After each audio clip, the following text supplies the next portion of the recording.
Soya chunks റോസ്റ്റാണ് ചെയ്യാൻ പോണത് കേട്ടോ. അതിനായിട്ട് നമ്മൾ 2 കപ്പ് സോയ ചങ്ക്സ് എടുത്ത് നല്ല ചൂടുള്ള വെള്ളത്തിൽ കുറച്ച് നേരം ഇട്ട് വയ്ക്കുക. ഒരു 10 മിനിറ്റ് ഇട്ട് വയ്ക്കുക. അപ്പോഴേക്കും സോയ ചങ്ക്സ് ഇങ്ങനെ സോഫ്റ്റായി വന്നിട്ടുണ്ടാവും. ആ സോയ ചങ്ക്സ് അതിൽ നിന്ന് എടുത്ത് 2-3 പ്രാവശ്യം കഴുകി നന്നായി വെള്ളം പിഴിഞ്ഞ് കളഞ്ഞ് കുക്കറിലിട്ട് അതിലേക്ക് ഒരു കുറച്ച് വെള്ളം ഇങ്ങനെ അടിയിൽ നിൽക്കണം അത്ര വെള്ളം ഒഴിച്ചാൽ മതി കേട്ടോ. കണ്ടില്ലേ, കുറച്ച് വെള്ളം, അത്ര വെള്ളം ഒഴിച്ച് കുറച്ച് ഉപ്പും കൂടെ ചേർത്ത് കുക്കറിൽ ഒരു വിസിൽ വരുമ്പോൾ ഓഫ് ചെയ്യുക. അത്ര ആകുമ്പോഴേക്കും സോയ ചങ്ക്സ് വെന്തിട്ടുണ്ടാവും.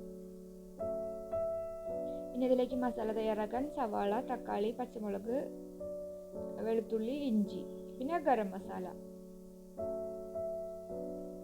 അപ്പോൾ നമ്മൾ വെളുത്തുള്ളി, ഇഞ്ചി, പച്ചമുളക് മിക്സിയിലൊന്ന് കറക്കി എടുക്കുക. അപ്പോൾ ചതഞ്ഞിട്ടു.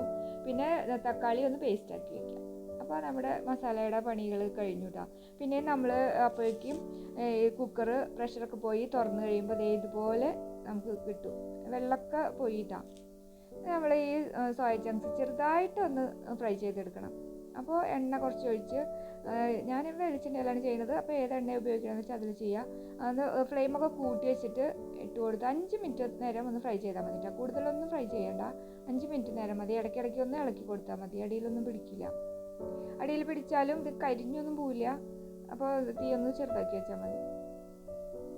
അങ്ങനെ അത് അവിടെ ഫ്രൈ ചെയ്യാൻ വെക്കുന്ന നേരത്ത് നമുക്ക് ഇതിൻ്റെ മസാല തയ്യാറാക്കാം. അപ്പോൾ പാൻ വെച്ച് വെളിച്ചെണ്ണ ഒഴിച്ച് അതിലേക്ക് ഇഞ്ചി, പച്ചമുളക്, വെളുത്തുള്ളി പേസ്റ്റ് ഇട്ട് കൊടുക്കുക. അതൊന്ന് മൂത്ത് വരുമ്പോൾ നമ്മൾ അരിഞ്ഞു വെച്ച സവാള ചേർത്ത് കൊടുക്കുക.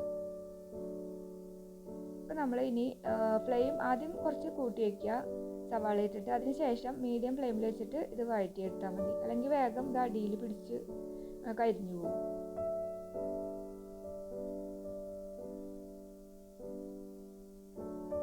സവാളയ്ക്ക് നമ്മൾ കുറച്ച് ഉപ്പ് ചേർത്ത് കൊടുക്കുന്നുണ്ട്. അപ്പോൾ സവാള വേഗം വഴണ്ട് കിട്ടുന്നല്ലേ പറയാം, ഉപ്പ് ചേർത്തിട്ടുണ്ടെങ്കിൽ.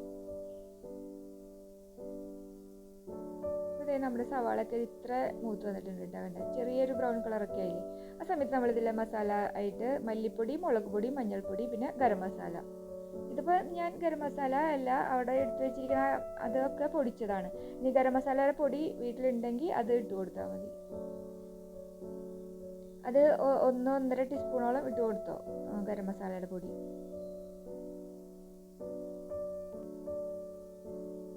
പിന്നെ അതിലേക്ക് നമ്മൾ അരച്ച് വെച്ച തക്കാളി ചേർക്കുക. അപ്പോൾ ഈ മസാലയൊക്കെ നന്നായി, മുളകൊക്കെ നന്നായി, മല്ലിയും മുളകും നന്നായി മൂത്തതിന് ശേഷം തക്കാളിയുടെ ഈ പേസ്റ്റ് ചേർക്കാൻ പാടുള്ളൂ കേട്ടോ. അല്ല, അങ്ങനെ തന്നെ ഇട്ട് അപ്പം തന്നെ ചേർക്കാൻ പാടില്ല.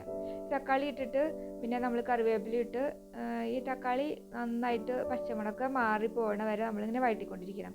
അപ്പോൾ തീയൊക്കെ സിമ്മിലിട്ടാൽ മതി, കാരണം ഇതിലധികം വെള്ളമൊന്നുമില്ലല്ലോ.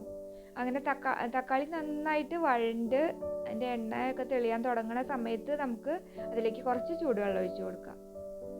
അപ്പോൾ ഗ്രേവി ഒന്ന് ലൂസായി കിട്ടും. പിന്നെ ആ ഗ്രേവിയിലേക്ക് കുറച്ച് പഞ്ചസാരയും കൂടെ ചേർത്ത് കൊടുക്കാം. അപ്പോൾ അതിൻ്റെ ടേസ്റ്റൊക്കെ ഒന്ന് ബാലൻസ് ആവും. അങ്ങനെ നമ്മുടെ ഗ്രേവി റെഡി ആയിട്ടുണ്ട് കേട്ടോ. അപ്പോൾ ഈ മസാല മൂക്കണം എന്ന് ശ്രദ്ധിക്കണം കേട്ടോ. മല്ലിയും മുളകൊക്കെ മൂത്തെങ്കിലേ സ്വാദ് ഉണ്ടാവുള്ളൂ. പിന്നെ അതിലേക്ക് നമ്മൾ ഫ്രൈ ചെയ്ത് വെച്ച സോയ ചങ്ക്സ് ഇട്ട് ആവശ്യത്തിന് ഉപ്പ് വേണമെങ്കിൽ ആവശ്യത്തിന് ഉപ്പൊക്കെ ഇട്ട് കൊടുത്ത്.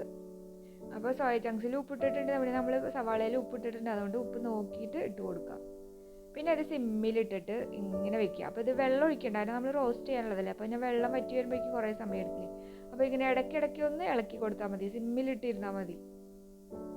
അങ്ങനെ നന്നായി ഇത് റോസ്റ്റായി നല്ല മൊരിഞ്ഞിങ്ങനെ വരും. അതാണ് അങ്ങനത്തെ അത്ര പാകമാക്കേണ്ടവർക്ക് അങ്ങനെ ആക്കാം, കുറച്ച് ലൂസിലെടുക്കേണ്ടവർക്ക് അങ്ങനെ ആക്കാം. കാരണം ഇതിപ്പോൾ ഓൾറെഡി നമ്മുടെ സോയ ചങ്ക്സ് വെന്തിരിക്കുന്നതാണ്. അതുകൊണ്ട് ഇത് ലൂസായിട്ട് എടുക്കണമെങ്കിൽ അങ്ങനെ എടുക്കാം, ഇങ്ങനെ റോസ്റ്റായിട്ട് എടുക്കണമെങ്കിൽ അങ്ങനെ എടുക്കാം.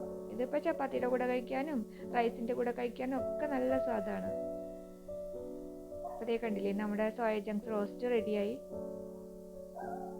ഇതുപോലെ റോസ്റ്റ് ഉണ്ടാക്കി നോക്കാത്തവർ ഒന്ന് ഉണ്ടാക്കി നോക്കിക്കോളൂ കേട്ടോ.